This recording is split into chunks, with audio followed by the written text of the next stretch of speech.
What's up you guys, I'm Gunther Oka and welcome to the channel. On this video, we're gonna be covering the Horizon 1200, this super fun foil from Liquid Force Wake. Buttery conditions, let's go get it.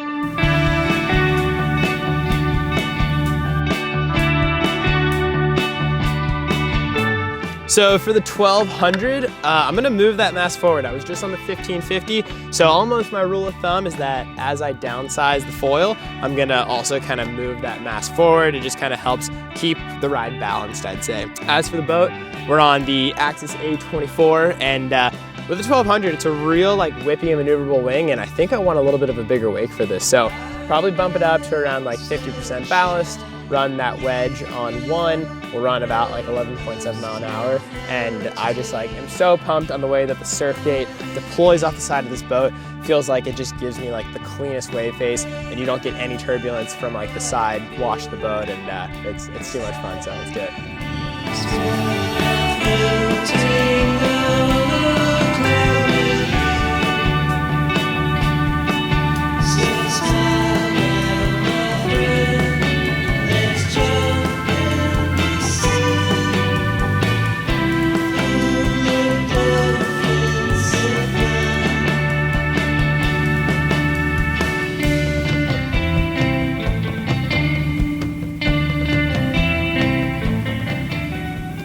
All right, so what a fun session on the Horizon 1200. Pop this thing out of its case real quick. I love the carrying case that our new line comes in, super protective and just a clean look to it. The 1200 is gotta be my favorite foil in the Horizon line. It's that perfect balance of a low aspect foil that just absolutely rips, but still can get you back to that second roller. So let's dive into that a little bit further.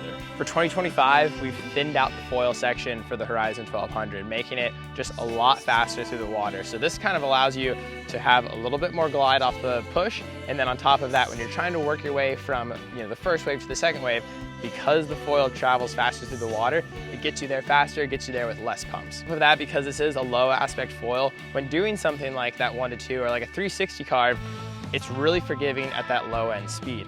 So as I'm doing that 360 carve and I'm slowing down, trying to make it into that second wave, this thing's really forgiving, and all I have to do is give it a couple extra pumps and that thing will pick right back up where I left off in that second wave with plenty of push to keep on ripping. So I'm loving that on top of our rolled up wingtips. This has been a huge improvement from what our previous line offered, because it just allows that foil to come breach out of the water. So when you're really leaning into turns hard, that foil can exit the water and then enter seamlessly and allow you to keep on ripping and really not lose your flow.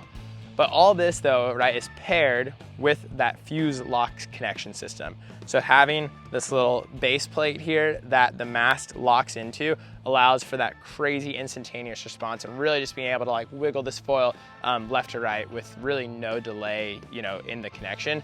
That's a huge game changer for the Horizon 1200. This foil is also going to be paired with that 74 or 29-inch mast, and then along with that 150 tail. That mast height, it seems to be the perfect blend for the wake. It's not too tall where if you're doing airs or something like that, you're getting disconnected from the foil down below, and not too short though, where you're gonna be breaching constantly. Kind of found the happy medium, so it's an all carbon mast as well as that carbon tail, connecting all seamlessly through our fuse lock system. So pumped on the Horizon 1200 for 2025. So guys, I hope this helps. Be sure to check out liquidforce.com to find more. And as always, thanks for watching. Don't forget to subscribe, comment, like. You know the drill, do all those things. We'll see you on the next one.